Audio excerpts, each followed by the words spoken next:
So what exactly is the coffee shop experience like in Amsterdam? At places like this one, the coffee shop, the greenhouse effect. Coffee shops are scattered all over Amsterdam, mostly close to the train station. They're tucked into curved alleyways and they're up alongside scenic canals. When you go into a coffee shop, it has the feeling much of the universal coffee shop.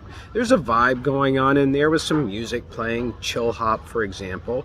But in an Amsterdam marijuana and cannabis coffee shop, you'll find a special counter with its own menu just for cannabis products. You'll find 7 to 8 strains of marijuana, and you'll find 3 to 4 strains of hashish. You'll also find some pre-rolled products as well. Once you make your purchase, you can sit down in the coffee shop if you can find a table and relax and take in your product, or you can come outside at pleasant surroundings like this one here and just take in what's going on.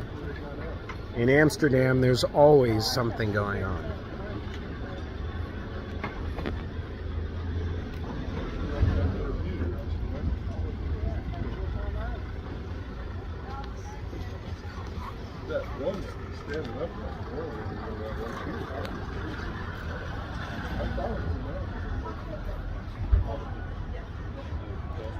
So there you have it. One person's coffee shop experience in Amsterdam. Woohoo!